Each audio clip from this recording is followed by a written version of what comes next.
Hi, I'm Paula Draper. I am an electrical engineer, graduate from University of Illinois, Champaign-Urbana, and got my master's degree from Oakland University.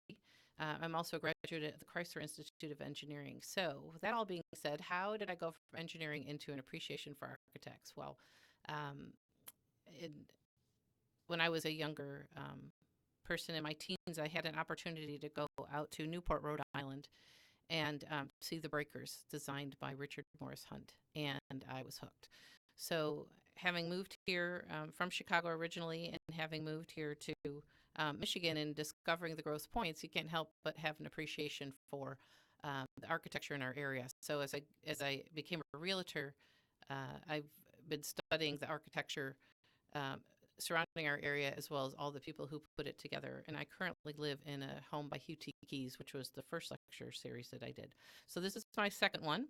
I'm going to do it here on Robert O. Derrick, who is prolific in the Grosse Pointes. We're going to learn a lot about him. Unlike Keys, so my Keys presentation, there was much more about blueprints and architectural drawings.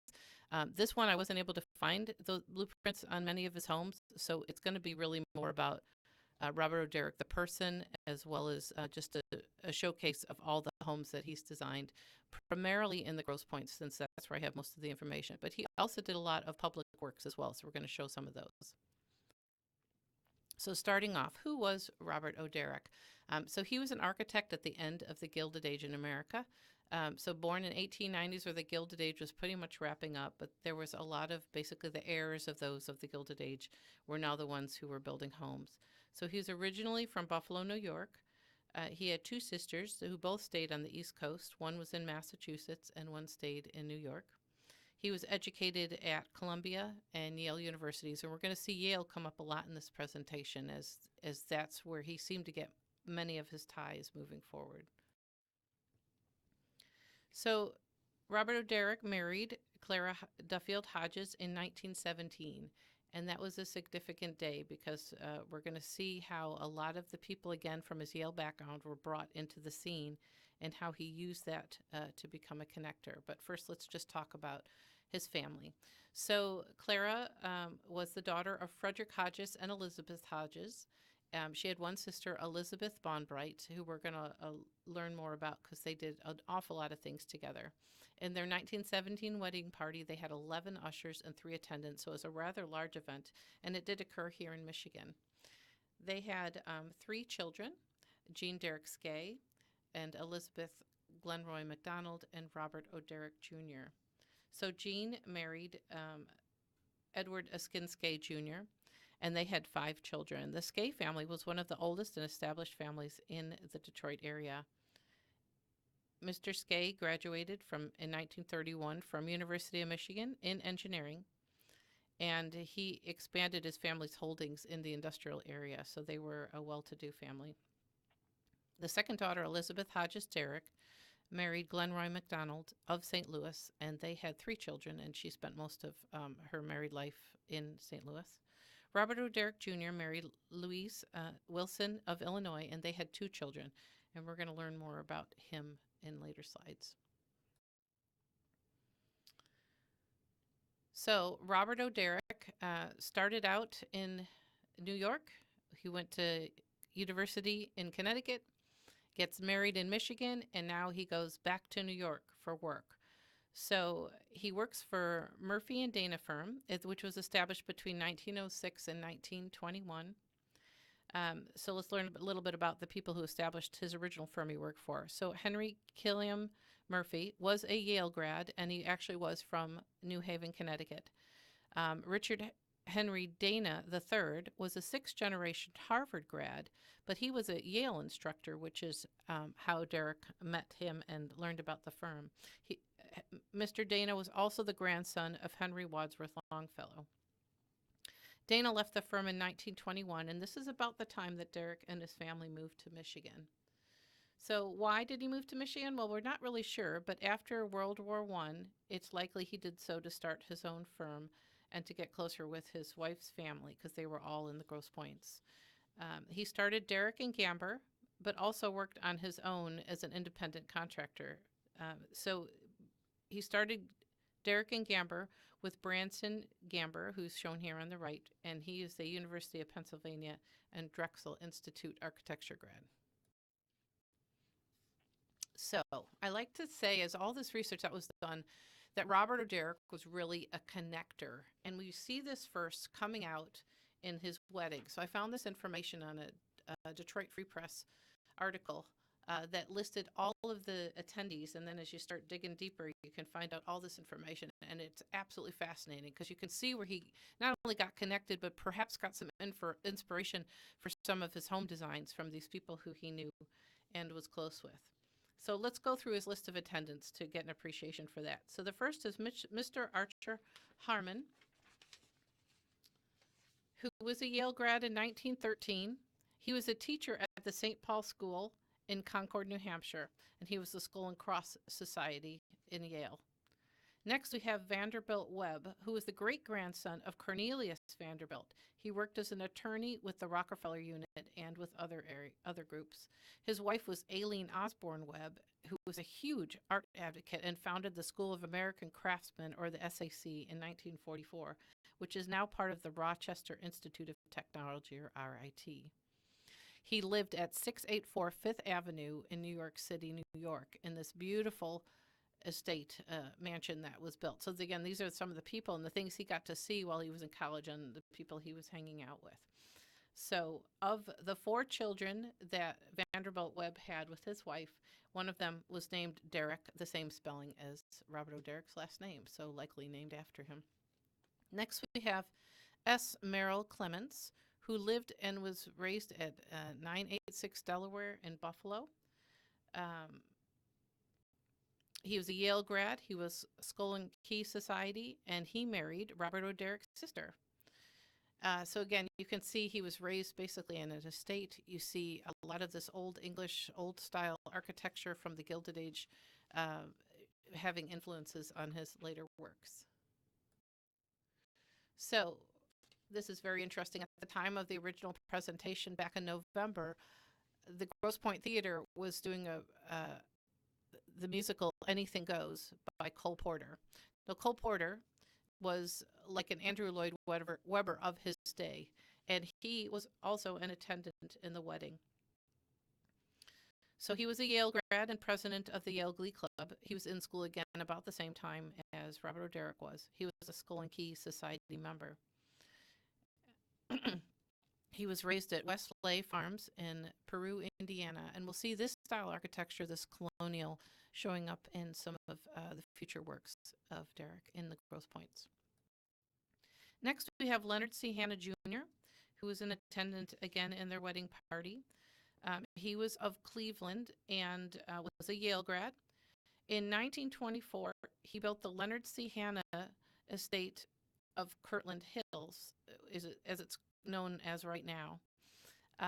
He also was known for bringing over a English manor estate dated from 1472. He did this stone by stone, and he rebuilt it on the estate. It's really interesting to see that he did this more than one time, so he was kind of known for his love of historic architecture and really trying to restore things. Over his lifetime, he donated over $90 million in funds to various charities, so he was very philanthropic in his day. The rest of the attendants include Mr. William Otis Waters, who was a Yale grad, Skull and Crossbones Society member. He was a New York stockbroker, and between 1931 and 35, he built a historic colonial at 95 4th Street in Garden City. Mr. Leighton Warnick Doolittle of Providence, Rhode Island, was another attendee, and he was a Yale grad, Skull and Keys member, and he was a captain in World War I. There was also Mr. Jesse Spalding of Chicago, Yale grad. He was also the Yale football captain, and he was not only a New York Stock Exchange broker, but also a seat holder. Mr. Ross Proctor of New York, possibly William Ross Proctor, was an older architect from Columbia, so we see some of his work connections coming into play. Mr. Walter J. Cox of New York was the best man, and Mr. H.E. Sawyer Jr. was also one of the 11 ushers. Not to be outdone, Clara D. Hodges had 3 attendants. and they all had a significant role in Grosse Pointe society. First, you have Mrs. Howard Bonbright, who we saw before. She was the matron of honor, and she was Clara's sister. So Mr. Bonbright, her husband, was the designer of the Lincoln Zephyr, as we have listed here on the image. They resided at 354 University Place, which was built in 1914. And later in 1925, the landscaping was completed by one of the premier female landscape architects in the area, Ruth Bromley Dean. Their daughter married the heir to the Marshall Fields fortune. The next of her attendees was Mrs. Phelps Newberry, and pictured here on this slide is her husband, Colonel Phelps Newberry. He was a banker and the grandson of the American industrialist and Michigan Congressman John Stoughton Newberry. To give you an idea of their establishment in the area, at the time of Mr. John Stoughton Newberry's passing, his estate in 1887 was worth $4.5 million. Later, Phelps Newberry commissioned Derrick to build 110 Cloverleaf. This was done in 1924. And it's still one of the most beautiful Tudors we have in the area. The third and final attendant we had was Mrs. William J. Gray, Jr. Her maiden name was Winifred Dodge. Her father was John Dodge of the Dodge brothers. She divorced in 1922 and later married Weston Seaburn, who was also a Yale grad, in 1922. She built a home at 16850 East Jefferson called the Sycamores in 1924. This is the one we have pictured on the left. It was demolished, sadly, in 1981 following her death and is now what we know as Sycamore Lane. So there's several homes on that property. So this is what happens, unlike the Edsel Ford estate where there was the foundation set up to take care of future care. That wasn't done in this situation, so unfortunately that estate was lost. So talking a little bit about her family, we show the John Dodge's Lakeshore estate, which he had started prior to his death. It was scheduled to be the largest home in Detroit with 110 rooms and 24 bathrooms. This home was demolished by Mrs. Gray's stepmother, Winifred's stepmother, Matilda, who would eventually use the land that John Dodge had bought up in Oakland by Oakland University, which is now Oakland University, and was known as Meadowbrook Farm, to create what we now know as Meadowbrook Hall. A lot of the stones and the building materials used for this Lakeshore estate that John Dodge had started was brought up to Meadowbrook, and sadly, that home was destroyed.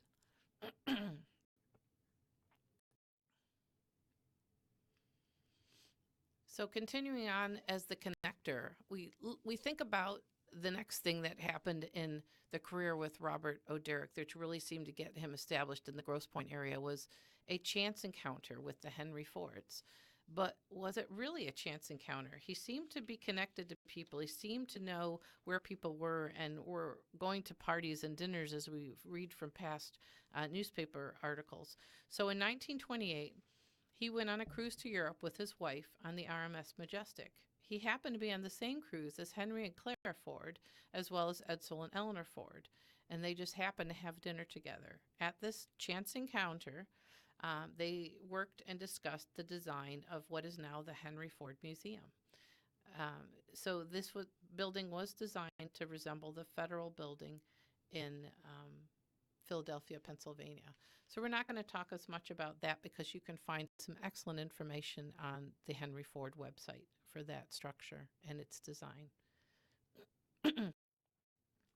So when you're a connected person, you tend to be a family that is part of the high society for Detroit of that era. So what does high society do? A lot of what a society does today. In January and February, they would leave Michigan and go to Miami, someplace warmer. They did this generally for 3 to 6 weeks, and we found these in newspaper clippings again in the 1930s. And they often did it with family members like the Bonbrights. They were summer cottages. They went with the Hodges in Massachusetts and with the Bonbrights to Harbor Point in Connecticut. And they also went to their own property, the Churchman Cottage on the North Shore. So their girls, as part of high society, both had debutante balls. Jean, this is a fun story which ties into Rose Terrace. So Rose Terrace was this is the picture showed here was the second Rose Terrace actually built. The first was done by Albert Kahn, and this one was done following that demolition by one of the Dodge widows. So the boarding, Jean had a debutante ball, but prior to that, she was in the boarding school at Mrs. Porter School in Farmington, Connecticut. So in 1935 was the debutante ball. This was of the same weekend that Anna Dodge, then Mrs. Dillman, was hosting 600 guests at Rose Terrace. This was the newly finished Rose Terrace that was built in 1934 for, again, a staggering $4 million at that time, and it was 42,000 square feet.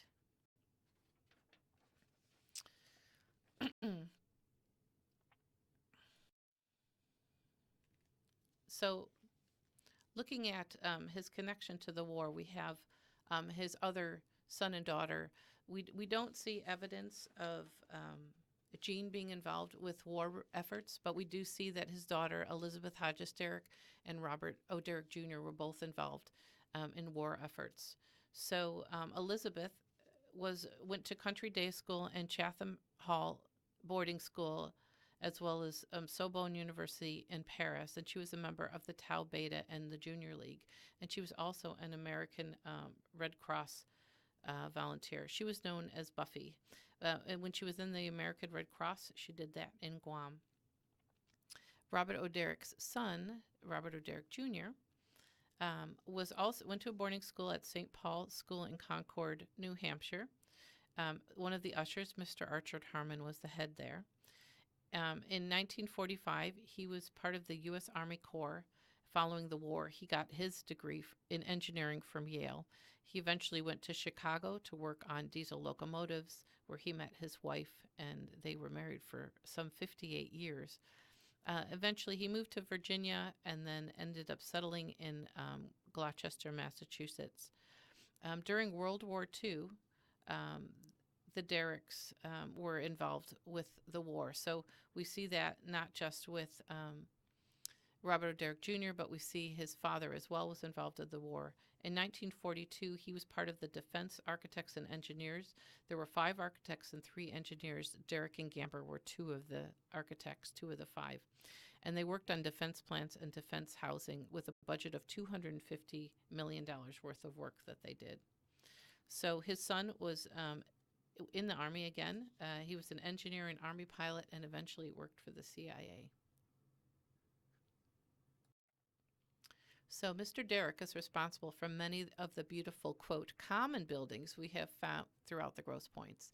He fought for elegance within the budget, but was always careful to defend his design.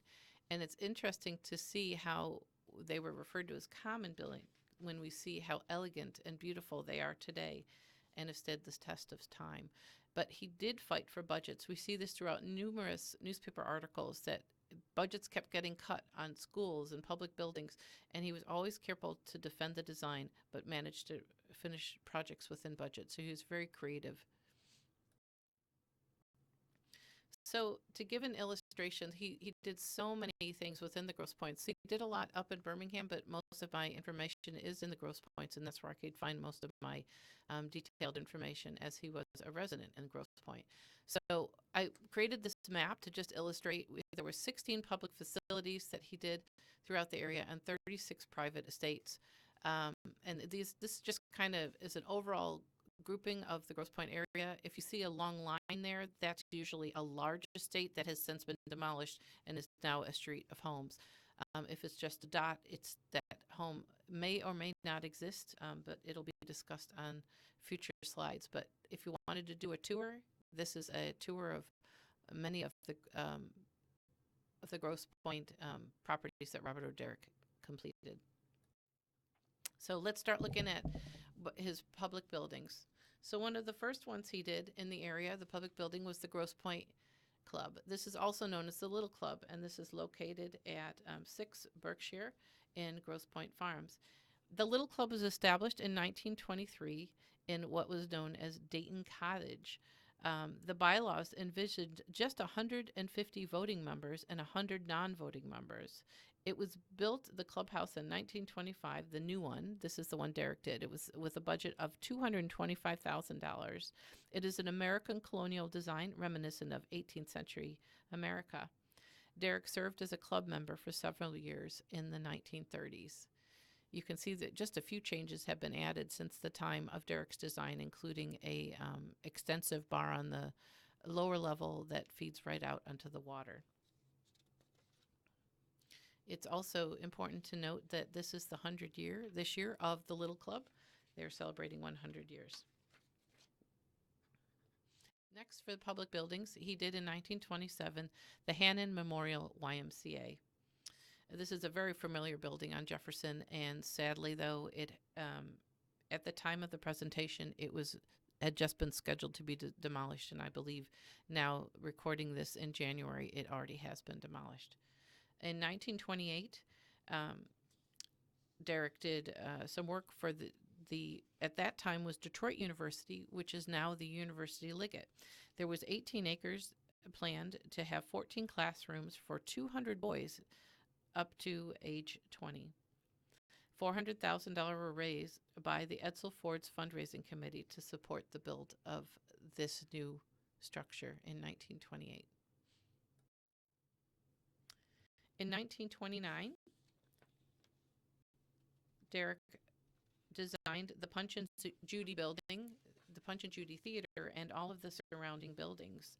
So this was done in an 18th century Boston or provincial English town style of homes, that kind of style. It had 740 seats and opened in 1930. Tickets ranged from 25 cents for children to $1 for, quote, reserved seats in the smoking loge. So very interesting to see these old photos, as now it has been redesigned and is a large office complex, but still has Punch and Judy on the front.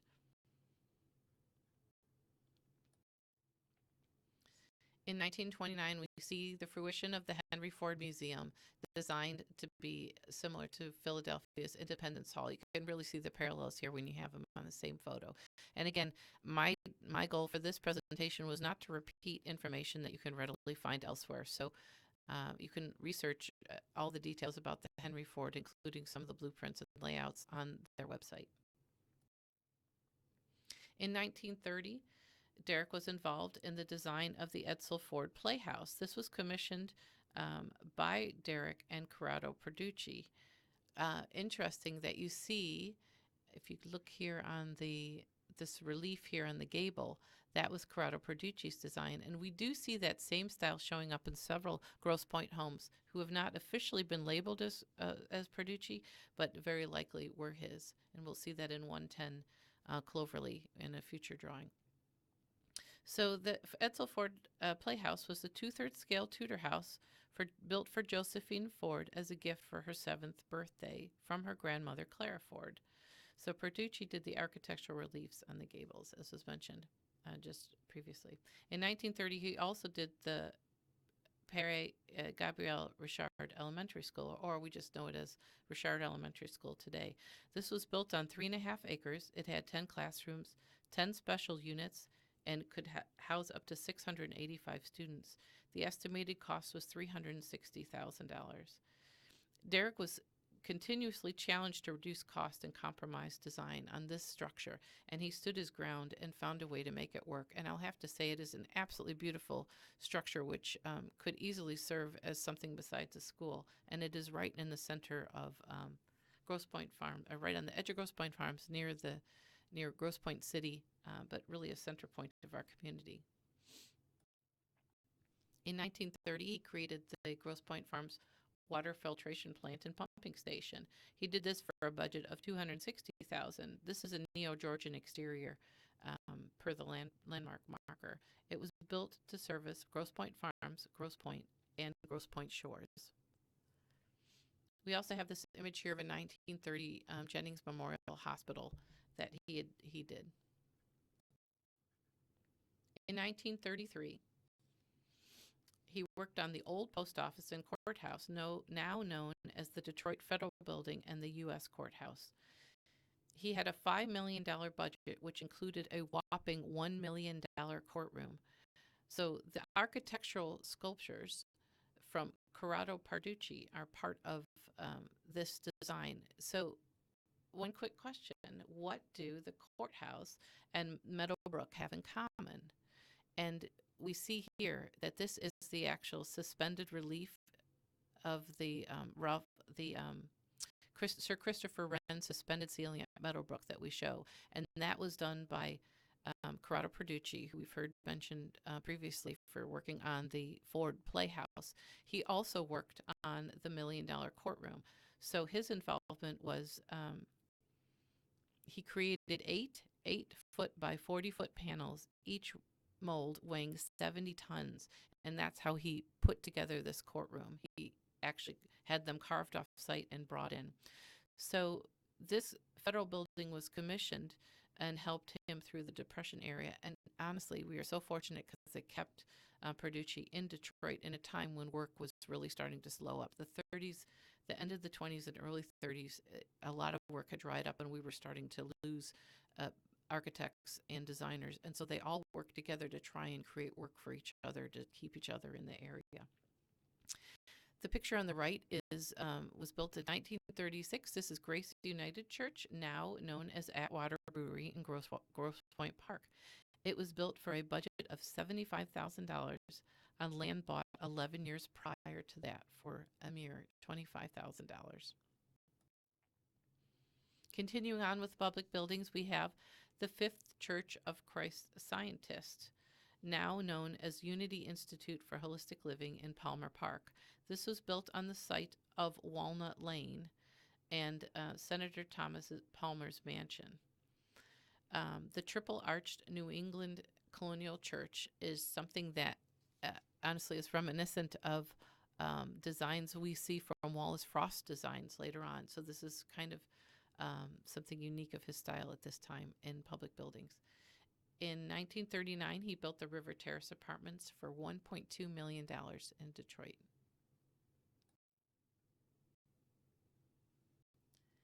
Next, we're going to the John D. Pierce Junior High. So this is just known as Pierce. This was the first junior high in the Grosse Pointe School District. It's built in 1939 and was considered America's fastest growing metropolitan sub. The Grosse Pointes were at that time. It was built for a cost of $878,000. It took 11 years in the planning, and it was a 9-1 in favor of the vote by the Board of Education.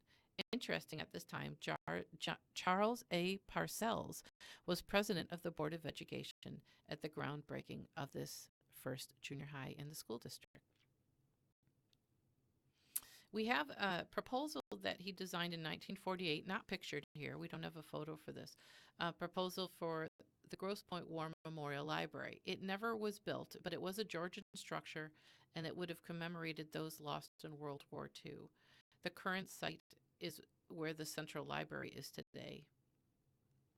But a more contemporary design was selected in 1948. He had designed it quite traditionally, so it was not selected. We do have pictured here the Kirby Elementary School, built in 1949, and this was designed at the same time as Parcells. Derrick also did a design for Parcells, but it was not utilized.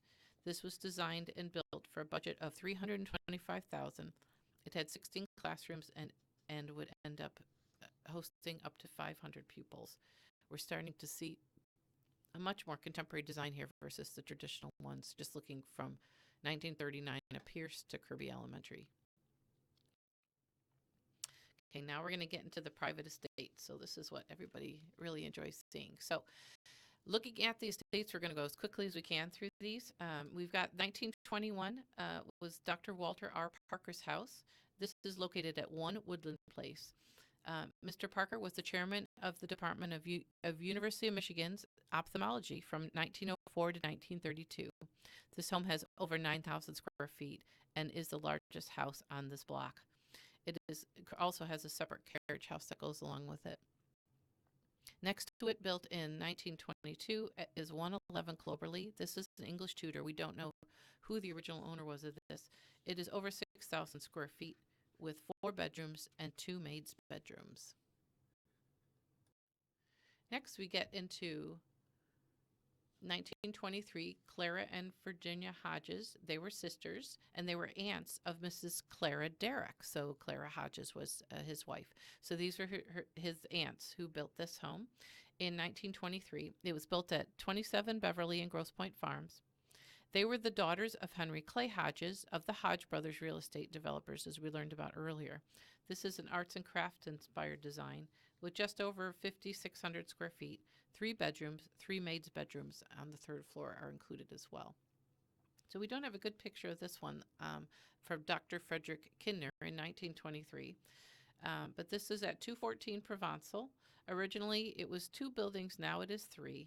5,800 square feet, 3-story main building with a 1,650 square foot carriage house. Mr. Kidner was a Harvard Medical School grad, and he served as the orthopedic surgeon in World War I in the British Isles. He was also a Wayne State University associate professor. We learned about Phelps Newberry before, and this is the Phelps Newberry house, again, that was built at 110 Cloverly and Grosse Pointe Farms. This is an ornate English Tudor with linen fold paneling in the library. Every detail of this home is elegant on the first floor in particular. You see that relief again. We talked about this. This was very similar to what was done on the Ford Playhouse, and though I don't have documentation to prove it, this does look like something that Corrado Perducci may have designed. Next to this house in 1924 was the Edward P. Hammond House, or Hillwood. This one we added to our lecture series here because we do have the current owners are in the audience of the presentation that was done on November 15th. So Hammond was the son of George Hammond, who invented the refrigerated train car and built the Hammond Building, which was just Detroit's first skyscraper. This house is at 1765 Hillwood Drive in Bloomfield Hills. And this was his summer home where his family and 5 sons used to play equestrian polo on 80 acres. This home is currently for sale. Originally, the Hammond family were parts of Grosse Pointe, and they needed more land for their horses, which is why they built this up in Bloomfield Hills. The estate originally included an English Tudor manor house, large stables, and 3 additional houses for the staff. Currently, it stands at 13,600 square feet. I have had the privilege of looking at the blueprints for this home, and it is just stunning and still has been restored and maintained in the original caliber. It had 5 bedrooms, but there were likely more maids' bedrooms, and 6 full baths on 2.87 acres. This is how it currently stands. Next, in 1924, we have the Hiram Walker Jr. house. So this was built by Hiram Walker Jr. and his wife, Elizabeth Stroh. This is located at 290 Provençal and Grosse Pointe Farms. This home has been extensively renovated. It is still an English Tudor, but now more of an English Tudor revival. It now stands at 15,000 square feet with 7 bedrooms and 6 fireplaces. Next to it, we have a 1924 home built, it looks like, by Arthur Buell. This is located at 70 Kenwood and Grosse Pointe Farms. It was a Spanish colonial revival, as we have a picture showing here, but it now is a colonial revival. It's been modified on the exterior. So it has over 6,500 square feet and 7 bedrooms plus an apartment. Next, in 1924, we have this home built for Percival Dodge, extensively remodeled, as the original was built in 1884, and it was a Queen Anne. So, I mean, not even close when you look at it. It doesn't look anywhere close to a Queen Anne. So we all know this home. This is located at 71 Lakeshore and Grosse Pointe Farms, and is very similar to 294 Lincoln, which was built the same year. We see those right next to each other. So this was remodeled. It is a stately colonial, remodeled to just shy of 6,000 square feet. It has 9 bedrooms, 4 full baths, and it once stood on 3 acres. In 1924, Frederick W. Hodges, this is Clara, his Robert O. Derrick's father-in-law, built this house, or he built for his father-in-law. So again, to remind you, Mr. Hodges was a Detroit industrialist, and this is located at 294 Lincoln. It is a Georgian colonial. just over 5,200 square feet, 4 bedrooms, 5 baths, 3 maids' bedrooms on the third floor are included in this, and it also had a carriage house above the garage. Interesting note is Clara inherited this house, and they did consider moving into it. We see this in our records that we have in the basement of our archives in my office. They considered moving into it in 1951, but they decided to list it for sale instead, so it passed on to new ownership after that time. In 1924, we have Robert L. Wilbur's house. He was a University of Michigan professor. This house is located at 23 Provençal in Grosse Pointe Farms, just off Lakeshore. It's a colonial revival style red brick with 5,300 square feet, 5 bedrooms on the second floor. Not sure how many on the third floor. I wasn't able to find much detail on that beyond what I'm sharing. In 1924, we have Kenmore's house, which is located at 75 Kenwood in Grosse Pointe Farms. This is a 3-story Dutch colonial with just over 6,000 square feet. In 1925, Robert O. Derrick designed the Richard Hudson Weber House. This is at 437 Lakeshore in Grosse Pointe Farms, or was, I should say. It was 5,600 square foot, 3-story stone and limestone tuner. Absolutely stunning. The second floor had 5 bedrooms and 3 maids' bedrooms. The third floor had 2 bedrooms and 2 more maids' bedrooms. Sadly, it was demolished in 1984, and it's now where the Windermere subdivision stands. In 1925, Sidney T. Miller House Jr. Sidney T. Miller Jr. House was built. This is located at 248 Provençal in Grosse Pointe Farms. Miller was a Harvard Law graduate in 1887, so the end of the Gilded Age. The home was 11,000 square feet, and it was considered a, quote, thrifty style house with clapboard colonial, and it looked like connected townhomes that were somewhat odd and irregular, very different for this era and time, because we didn't see many like this in this area. This home was demolished in 2000.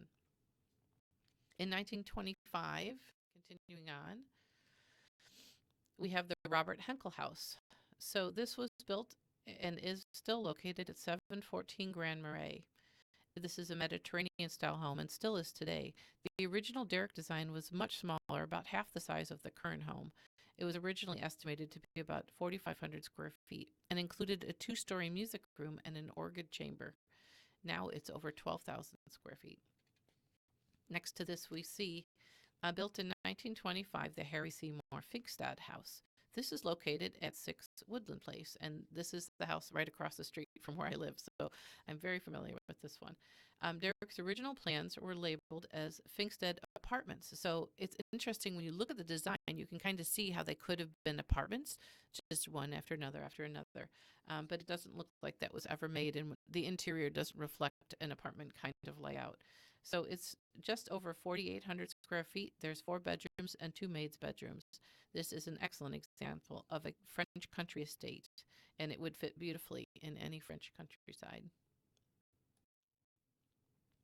In 1926, he designed 120 Kenwood. We see some reminiscence of here from what we saw in 294 Lakeland previously. So 120 Kenwood in Grosse Pointe Farms. This is just shy of 4,000 square feet colonial revival. In 1926, we see C.H. Hodges Jr. We think this might be his home. There's some ambiguity as to who the original builder was for. And this is located at 135 Kenwood in Grosse Pointe Farms, about 6,700 square feet colonial revival. Next, we have in 1926, the Ledward Mitchell House. This is located at 180 Ridge Road in Grosse Pointe Farms, and this is a 6,200 wood shingle house. It's quite a departure from his stone and brick buildings that we see all throughout the town, but it was reflective of Mitchell's East Hampton, Long Island summer residence. So what I like to see is how Derrick was able to incorporate the designs of his clients into all his styles and architecture, even if this didn't follow along with what he usually did. In 1926, we have the Edwin Hewitt Brown House. This home is currently for sale and is located at 4 Lake Court in Grosse Pointe Park. It is a French manor-style home featuring a mansard roof and a French tower. It's just over 7,600 square feet, and it's got hardware that was imported from Paris and 22 French glass doors.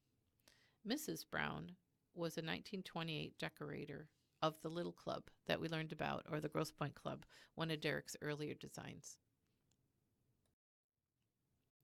In 1927, he built the Edwin Barbon Henry House.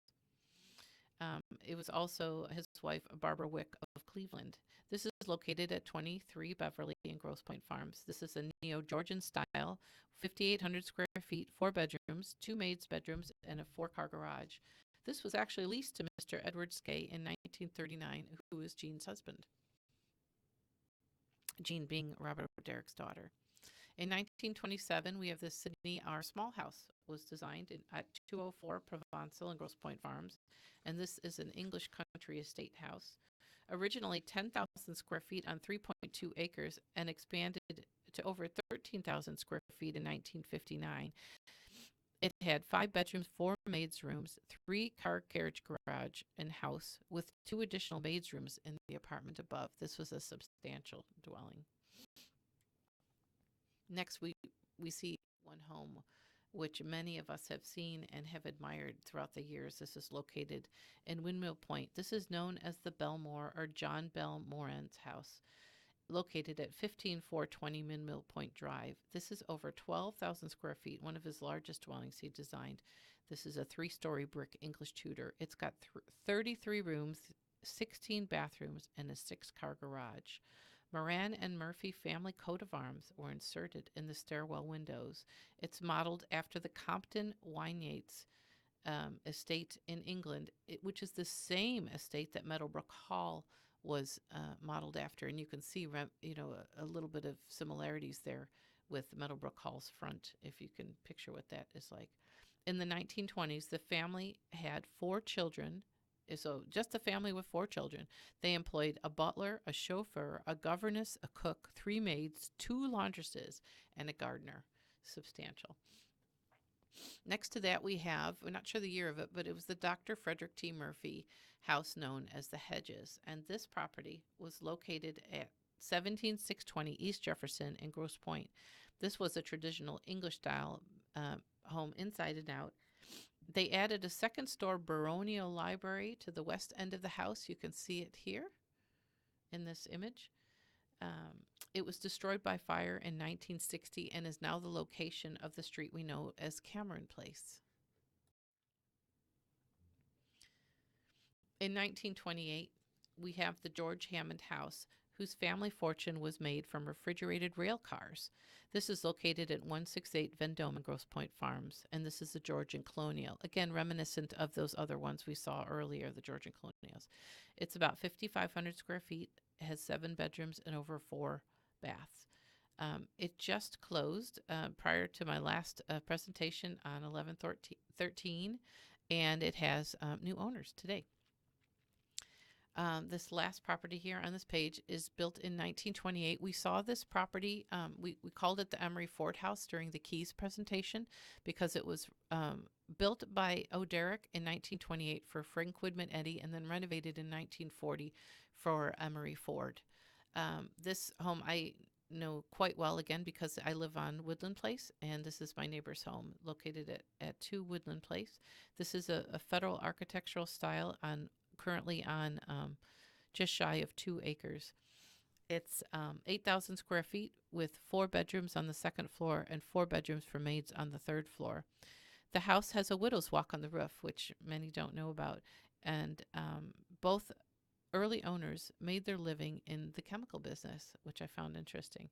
We have to owe the current owner, Mrs. Warren Wilkinson, many thanks because it's because of her and her husband's efforts to maintain the brick road that currently exists at Woodland Place, and it was supported by the neighbors to offset what the city was willing to provide in cost to renovate the road, that we still have a brick road on Woodland Place. We are the only original brick road left in the Grosse Pointes.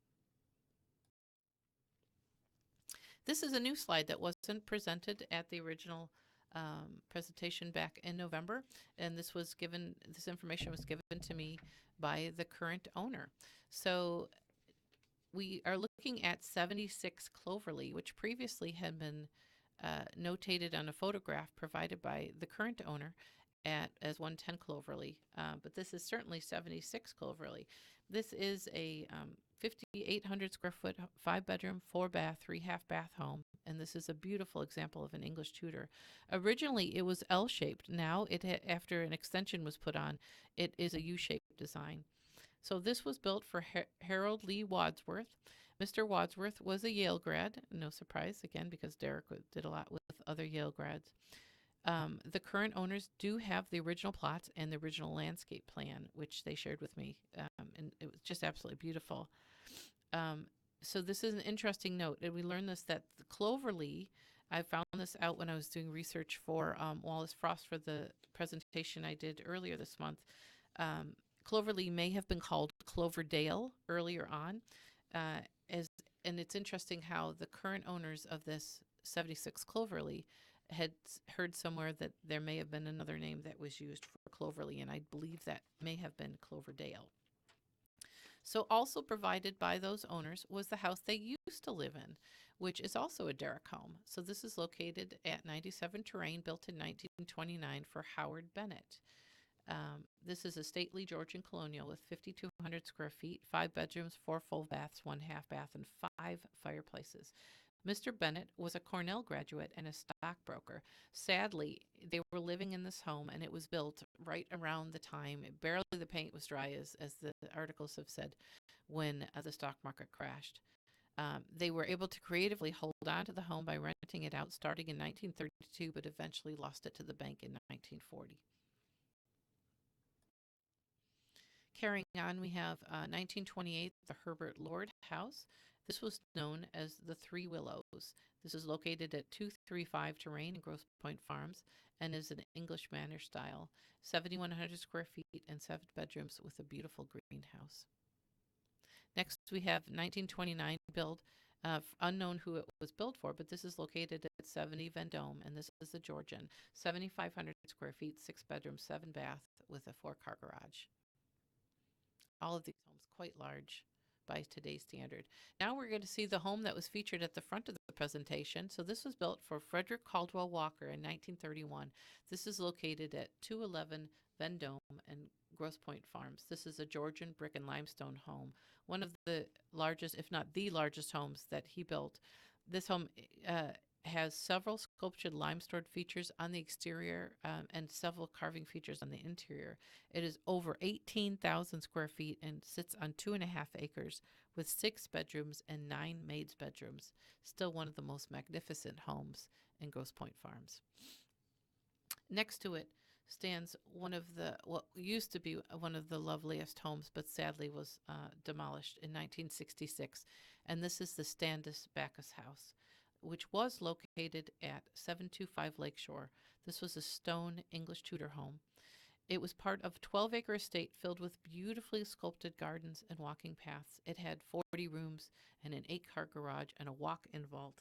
It had extensive architecturally designed library, but sadly it was demolished in 1966 on a land which is now known as Stratton Place in Grosse Pointe. We're reaching the end here, and in 1936, we have a home built for Mrs. Charles Bartless Davis. This is located at 45 Beverly in Grosse Pointe Farms. It is a clapboard colonial. This is one of the most modest homes he built at 3,200 square feet and 5 bedrooms. Most were much larger than this. And finally, the last home we're going to present was located at 187 Irvine in Grosse Pointe Farms, where it still is today, and it was built in 1949 by Sidney T. Miller, Jr. One thing I want to note about this home is this is one of his later designs, and we see this very large window here, which we hadn't really seen in earlier designs. Many of the architects, Keyes and Wallace Frost at this time in the 40s were doing larger window designs. So we see Robert O'Derrick took his traditional style and blended it with more windows, which was common for this time. The Sidney T. Miller house was built for Mr. Miller, who was a Harvard Law School graduate. He moved here after he lived at 248 Provençal, because we did hear his name before. This house is 4,600 square feet, 2 large bedrooms, and 2 maids' bedrooms. So this is kind of where he moved to retire. So the next thing is, I asked the people during the presentation in November a question. What style home do you think that Robert O. Derrick lived in? Do you think he lived in the same home, or did he move around? Do you think he designed his own personal home, or do you think he bought somebody else's? And we had a lot of mixed answers with this. Most people thought that he lived in something more traditional, that he probably lived in the same home, and he probably designed his own home. So let's look and see what he did actually do. So one of the first homes he designed when he moved into Grosse Pointe was 174 Ridge Road in Grosse Pointe Farms. This is nearly identical to 23 Beverly we see later. This is a Neo-Georgian style home. It's 4,400 square feet with 4 bedrooms and 2 maids' bedrooms on the 3rd floor. And Robert O. Derrick and his family lived here until 1953. Remember, they could have moved into 294 Lakeland, but it was decided that they were going to sell that property. And after 1953, they move into 407 Grosse Pointe, 407 Lincoln Grosse Pointe, which was his final home. Sometime after 1951, we're thinking it was about 93. This is a much smaller home at 2,600 square feet, and the current owners have been there since 1990. So what's really interesting is we don't know who the designer was of 407 Lincoln. It might have been Derrick, but we don't really know. So that being said, that's the end of the presentation. So one thing we wanted to ask everybody is, what do you know what you have?